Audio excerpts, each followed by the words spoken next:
بله گلک جارات تێگوهێما و حەز دەکەن دەبێژن شۆڕەشێک کوردی. گەلۆ منە حەبکی سەروان شۆڕەشێک کوردی بشتغلن تایبەتی مەسەر شۆڕەشە گۆ دەبێژن شۆڕەشە کوردی شۆڕەشە شێخ سەعیدێ پیران بناوێ شۆڕەشێک کوردستانی ڤەدکن. ڕاستە ئەغلەبیاوان کەسێک و ڕابووین لە دژی وان وڵاتە ڕابووین شێخ و مەڵای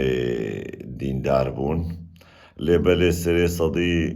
نۆت یان حتا نۆت و پێنج حەمچک ئەفکاری ئیسلامی بوون خۆستن انقیلابێ دەولەتێ ڕاکن و فکرێوان دەولەتا بکەن دەولەتنی ئیسلامی. وەک مەسەلا عوبەیدڵڵاه نەهرێن یانجی نورەدین پاشا یانجی یا ناوێچیا یا بە مەحموودێ بەرەزەنجی یانجی یا شێخ سەعید ئەف حەمچک ئەحسان نووری پاشا دەبێژنێ ببوورە. حەمچک ینی بەڕاستیژی شەڕێک و دەولەتێ دەکردن بێن و خۆستن دەولەتێ بقڵبینن سەر خلافەتێک ئیسلامی. هەگەر ناوێ کوردستانێژی تێدە بووەوە یان بگوتنە کوردستان خۆستن گۆ کوردستانێ و مەڵەتێک کوردژوان وڵاتە ڤەقەتینن و بکن دەولەتێک خلافی بناوێ کوردستانی دوێ دەرێ دەخواستن کوردستانێ بکن خزمەتە دینێ ئیسلامی. بجەمێ بێن سەر مەسەلا شێخ سەعید. شێخ سەعید بخوا ئینسانکی هەڤالبەندێکی گەلکی گۆ ڕێزگرتن ژێرە هاتگرتن دناوە مڵەتێ ئۆسمالیدا یان ئیمپراتۆریا ئۆسمالیدا و گەلێک هەڤالێوی و هەڤالبەندێوی گۆ ئۆبخۆژی دناو جێشێ حەمیدیا دەبوون شەڕێ ڕووسا کردن بێن و ڕووس مەسیحینە یانجێ فڵان گەلکیژی بشەجاعەت و گەلکی بەهێزکێ ولو گەلکی قەوین لە دژی ڕووسا رابوون گۆ ڕووس دەرفەت نەدا ڕووسا گۆ ڕووس بڕاستی کارەبن دەولەتا ترکی ئاواکردنا دەولەتا ترکی بشکن یانجی شەڕێ حەشدێ یۆنانی کردن یۆنان و ئینگلیز گۆ هاتن شەڕێ وێ دەولەتێکردن گۆ دەولەتە ترک نەوێ ئاواکردن بناوێ ئۆسمالیەتێ هەنگی تەبعەن لێ دەرێژی هەڤالێ شێخ سەعید دناو جێشێ حەمیدیادا گۆ شەڕێ ئینگلیزیاکردن و لە دژی ئینگلیزیا رابوون بئن و قاش و ئەم مسلمانن و ئەم خوازن خۆرە وڵاتکی هەڤرا ئاوا بکەن. وەختا گۆ پشتر ئەتاتورک وڵاتێ دەولەتا ترک ئاوا کرد وڵاتش بۆ ناترکە ئاوا کرد پێشتر گۆت گۆ تەک دەولەت و تەک بەیرەق و تەک زمان و تەک ئال و نزانم چ و ناوێ ترکی بێ و تشتێکنە ناوێ کوردستان و وڵاتکی دوێ وڵاتکی ئەلمانی بێ وڵاتکی پێشکەتی بێ دەرسا دین دبستانادا قەدەخە کردن دەرسا حیجاب دبستانادا قەدەخە کردن مەدرەسادا یانجی کوردێمەی ترکی دبێژن مەکتەبە سەڵەوات و بانگدان دناوە جامیادا ئەوژی مەمنوعکردن و قەدەخەکردن حتا بە ئەو ڕەقسا سۆفیا گۆ دڕەقسن ئەو حەمچک مەنعکردن ئەتاتورک بخۆت کتابک خۆدا دەبێژێ بێئن و کتابە یعنی باسا قورئانە کەریم دکێ دەبێ ئەف قورئان یا ئینسانێ جاهلە یا عەرەبایە یا شغلێ کۆنکایە ئەو عەرەبێت بنێ کۆنکادا کتاباوان لەسەر پشتا کەرێوان بکن و ژوارە بشینن عین vê gotinê kitabek xwe de dibêje. Lê got bikeve nava gelek arşîfa û til arşîfa binêre û til arşîfa hevêxê yanî şoreşa Şêx Saîd şoreşek İslamî bû dawa xilafeta İslamê kir. Piştî got Atatürk got xwazim welatî xwe yê Elmanî ava bikim Şêx Saîd dêhindayê got bê'in û henek pê hatiye kirin ne dewletek İslamî Atatürk xwazê ava bike dewletek zekular û Elmaniyetê ve شێخ سەعید سەرێ خۆڕا کرد گۆ قیما منایش بەرگۆتە سۆزەکە ژمارەدایە گۆت و وڵاتکی خلافەتێ ئاوا بکێ و طبعا ئەو کەسێ گۆ ئەتاتورکرا دەستێ خۆداون دەستێ ئەتاتورک قاداتێ کوردی گۆدن ناوە ترکیدا ناو مڵەتێ ترکدا یان ئەسکەرێ ترکدا شەڕش بۆ نا ترکی دەکردن پێشتر ئەوژی هاتن خاپاندن وانجی دەڤژ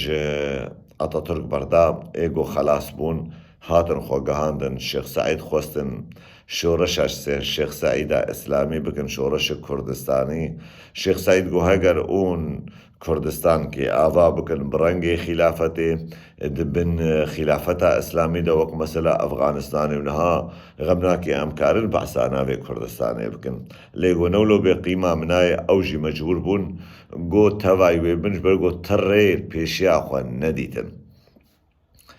الويدر الشر دولتا ترك خوستن بكن خوستن بقول بين دولتك خلافي ودولتك إسلامي لبلي بسر نكتن هنك دبجن دبي والله إيزيديجي وأرمنيجي هبون دناب عسكري الشيخ سعيدة أفتشت نراستا وتجارة راستيا بيتشينينا إيزيدين رابون بوان قاداتي قوب أتاتورك را دفش أتاتورك برداين وان جاوي وان ليبوش خورا ولاتكي كردستاني آوا بکن گوهر کس کار بیته ده بشی بوارا گوها که بوارا به دو کردستان کوری آوا کرن که ایزیدیا بطایبتی ایزیدیا هگر کردستانک به و پیکوشیانک به ام کارن هنکش متوای به شورشه ببن و امشي بروانية بكنش آخا خوالاتي خورا يا برايمي أرمنيجي طبعا كل دولتا تركد اللي واندا بوش برغو فرمان بسري واندا آني بون وقت عدوي صديقي يعني دجمني من هوالي منها خوست دريا كسي وك شيخ سعيدة حيفا وفرمانج دولتا تركليني أبا هوالتك هالودنا بين واندا تشيبو بو مسلا جو هاتنا تبايوان بونا وبوعرا شركرنا ووك مسلا جو هنك دبيجنو دشتغلنو حركش خورا جوتن كش دبرك عنينا تإثبات ودليل جبيت تشتيرنا وحمتشك قيلوا قالوا ضروي فالانا لوقتها بكبنا ايديولوجيا الشيخ سعيد شيخ سعيد إنسان کی نقشبندی بو إنسان کی إسلامي بو إسلام أخوا نادا بولاطي خو نادا بكردستان أخوا وقالك شيخ وملاي كردا قد ديرو كده يكي وك محمد سعيد رمضان البوطي قو هاگر وري سر قوميتا كردستاني ولسر ديني إسلامي قو زي كرديتي وكردستاني بكم بن بيلاوا خوا بكم بن قوندر أخوا فيديو ويشي هنا ودنگي ويشي هنا ويبدا بيخو أفتش قوتيا يعني يكي وك إبراهيم عنانو دقوت از كردستان أخوان جي كرديت ياخوب قربانا ديني خودكم وقالك شيخو ملاي كرداشي قون هاد بيجن دبي فداك أمي وأبي يا رسول الله وأم كردستان أخوجي وحمتشتي خوجي بقربانا طاكيش بوري بيخنبري أمتي تكن وان قوتنا دبيجن شريعتا إسلامي عادات وتقاليد كرداتية قبول ناكي برابن اجبرقو شريعتا إسلامي دبي فمن يبتغي غير الإسلام دينا فلن يقبل منهم فإنهم من الخاسرون يعني يكي قو مسلمان نبي ومسلمانتية قبول نكي وإسلامي قبول نكي جناي قبول كرن بمعنى الشريوية وري كرن وأوي تالي بخسرن طبعا وقتا قلت النابا مجتمعكي إسلامي دبي ودا سلادار إسلام بي تنكاري شر دولتي بكي تاريتي وري بتكشون جناتا وزاروكيتا وماليتا وحمتشتيتا جدستيتا هاري تجي توري كشتن يعني جي بيغمبري أمتي دكتبي مسلمانا بيروز داد بيجي دبي رزقي تحت ظل رمحي رزقي من بن سها شوري مدايا يعني رمى مدايا يعني زبزوري رزقي خوا دستينم دن نادن ازيوان بكجم وازي رزقي خوا جوان بسطينم وقال لك عادات وتقاليد واخلاق اسلامي كرداتي نكاري قبول بكي وشريعتا اسلامي جينا جرقو برقي كردي قبول دكي نخداي كردي قبول دكي ونا عادات وتقاليد كردي قبول دكي چاوا شورش كردستاني بو هاگر هنك سياسة مداري كرد خوازن بكن شورش قومي جبونا كردستاني واحتفالي بروجا سرهلدانا الشيخ سعيد وقو او دبيجن خوازن الدنيا يرا ديار بكن بأنه فاف 100 صال زيادة ترى أم دعوة ولاطي خودكن ودولتها تعديلية المتكي ومتكوشي ليه بل الشيخ سعيد وإيوك مال اسماعيلة شيخ اسماعيلة يعني شيخ شريفة فان gelek تعدێری لە کوردێ باشکردن کوردێ گۆ لە دژی ئۆسمالیا دەرکەتن بەدەستێوان هاتن کوشتن قەتلیامل سەردەستێوان هاتن کردن لە دژی ئێزیدیا ئەو خۆشی شریک بوون لە دژی ئەرمەنیا برایە من وەختا گۆ دەوڵەتا ترک فەرمان بسەری ئەرمەنیا دەڕاکرد هەڤالبەندێوان حەمژی بووە قەتلیامێرە شریک بوون چاوە ئەوون دکن ڕۆژێک سەرهێلدانێش بۆ نامەڵەتێ کورد بئن و شۆڕەشک کوردی هاتیە ئاواکردن حیلا ئونکارن ئینسانێ نەزان بکن ئونکارن حیلا ئینسانێ سەری خۆڤا بڕاستی سەقەت بێ یانژی دنیا نەدیت بێ لێ ئەو نکارن حیلێل دیرۆکێ بکن و دیرۆک ڕەحمێلتە کەسی ناکێ ئەم هێویکن و ئەو چەند گوتنێمە فێم کردبن لەسەر شۆڕەشا شێخ سەعید شۆڕەشا شێخ سەعید شۆڕەشێک ئیسلامی بوو فەرقاوی و جۆلانی نەبوو فەرقاوی و ئەبوبەکر البەغدادی نەبوو فەرقاوی و حەسەن البەنایە بێمەچیە ڕئیسی ئیخوان المسلمین نەبوو فەرقاوی و فەرقا ئوسامە بنلادن نەبوو یانی یەکی جوان بوو خۆست دەولەتکێ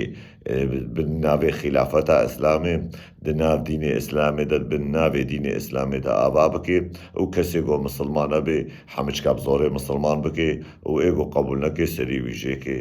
وان بکوژن باێژن وا دەرا و ملک و مال و تاڵانێوان وە گۆرا شریعەتا ئیسلامە پیرۆز گۆ ژێرەدایە خواکردن عینوان قانونە وان قۆرالا بڕێڤە ببێ بەجێ چمام حەنەکێ خۆ هەب دکن شۆڕەشێک گۆ دناوا کوردادا گوهاتی ناواکردن بسەر ئەلمانیەتێڤە دەچوون یەک نکارێ ئینکار بکێ و خۆ بێ ئۆژان بکێ یا پێشەوا قازی محەممەد ji ber ku ew jî gelkî bi Rûsava girêdayî bû û nebinavê Kurdistanê bû binavê Mehabat bû Cumhuriyeta Mehabat lêbelê însankî Kurd bû mixabin got bi ser neket xwezî bi ser keta ji ber ku fikrê wî bêtir bi ser fikrê Marksî û Lênînî û Elmanî da lê nikarî bû bêje dîsa şêx û melayê Kurda nikarî bû bêje bê û ez xwazim welatekî Elmanî ji ber ku di nava wî jî de gelek elemdarê dînê îslamê cihê xwe digirtin ew jî wexta got tu bixwînî wek tu bê ji mecbûriyekê te li dijî wî ranebin û şerê wî û cumhuriyeta wî nekin hatibû qebûlkirin û şoreşa govê taliyê şoreşa Partiya Karkerê Kurdistan guhatiye avakirin Elmaniya bi imtiyaz Elmaniya sedî hezar ji ber wilo jî bi rastî heta niha serlinga maya ji ber ku her kesî himbêz dike her kesî nav xwe de qebûl dike û mafê her kesî didê wan heta şoreşa Mela Mistefa Barzanî jî şoreşek ji serê sedî heştê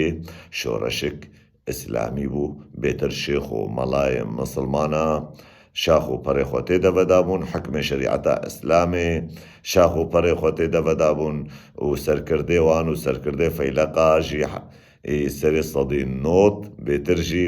însanê îslamî bûn û însanê gor ser şerîeta îslamê xwestin welatkî ava bikin wexta ku reîsê dewleta Iraqê hingî tê cem Mela Mistefa Barzanî bêma tu çi dixwazê got ez welatkî li ser destûr û şerîeta îslamê dixwazim rajê Qur'anê şanî dike ya bê heyra çê nabê ji ber ku divê derê de ACD hene, divê derê de KKî hene, li vê derê Aşûrî hene, li vê derê Siryanî hene yanî tê çi li van bikî elmom wê derê tiştên tên gotin rast bê nerast bê masdar nabe nerast ew hinek bê rast e ez sir wan gotinê got piştî hatî gotin ez naaxivim lê ew jî bêtiriya wê bi ser îslamê de diçû silav û rêz ji bona her însanekî birêz lê rastî û heqîqet nayê veşartin azîzê min dem baş ji bona her berovekî baş